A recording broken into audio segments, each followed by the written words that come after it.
मित्रांनो, महाराष्ट्राच्या राजकीय वर्तुळात नव्या वादाची ठिणगी पडली आहे। एका वक्तव्यावरून राज्यातील राजकारण पुन्हा एकदा तापलं असून आरोप प्रत्यारोपचा सिलसिला सुरू झालाय। या संपूर्ण घडामोडीचा आढावा घेऊयात आजच्या स्पेशल व्हिडिओमधून। मिसिंग लिंक प्रकल्पावरील चर्चा दरम्यान विधानसभेत मुख्यमंत्री देवेंद्र फडणवीस यांनी वापरलेल्या भाषेवरून ठाकरे गटाच्या उपनेत्या सुषमा आंधरे यांनी त्यांच्यावर जोरदार हल्लाबोल चढवलाय।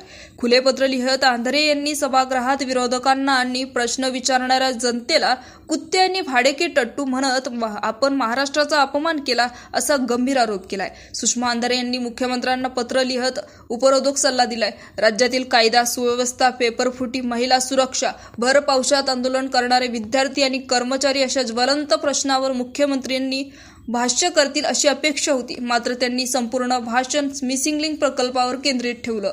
विरोधकांवर वैयक्तिक टीका केल्याचा आरोप त्यांनी केलाय। मिसिंग लिंक प्रकल्पासाठी 7 कोटी रुपये जनतेच्या कराच्या पैशातून खर्च झाले असून त्या प्रकल्पातील त्रुटीवर नागरिकांनी प्रश्न विचारणे हा त्यांचा लोकशाहीतील अधिकार असल्याचा आंधरे यांनी स्पष्ट केलाय। प्रकल्पाचे श्रेय द्यायचे पण त्यातील दोषांची जबाबदारी स्वीकारायची नाही, ही भूमिका योग्य नाही असा टोलाही त्यांनी लगावलाय। फडणवीस यांनी 2022 मध्ये विरोधी पक्षनेते असताना केलेल्या तुम्ही महाराष्ट्र नाही या विधानाची आठवण करून देत आज तोच नियम तुम्हाला लागू होत नाही का असा सवालही आंधरे यांनी उपस्थित केलाय। पत्रात त्यांनी छत्रपती संभाजी महाराजांच्या पुतळ्यांची घटना, पेपरफुटी, महिला सुरक्षेचे प्रश्न, ड्रग्ज प्रकरणे, औद्योगिक प्रकल्प राज्याबाहेर जाणे, मराठी माणसाचे प्रश्न तसेच विधानमंडळातील वादग्रस्त घटनांचा उल्लेख करत हे खरे महाराष्ट्राचा अपमान करणारे प्रसंग आहेत। त्यावेळी सरकार मौन बाळगते, मात्र प्रश्न विचारले की महाराष्ट्राच्या नावामागे लपण्याचा प्रयत्न केला जातो अशी टीकाही त्यांनी केली।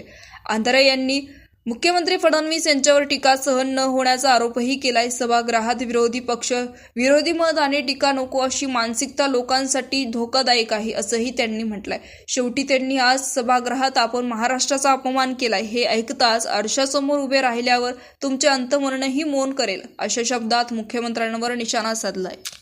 तर मित्रांनो, या प्रकरणावर पुढे कोणती भूमिका घेतली जाते आणि राजकीय घडामोडींना कोणते वळण मिळते याकडे सर्वांचे लक्ष लागले आहे। या बातमीबद्दल तुमचे मत काय आहे ते आम्हाला कमेंट बॉक्समध्ये नक्कीच कळवा आणि चॅनलला सबस्क्राईब करा। तूर्तास धन्यवाद। जय महाराष्ट्र।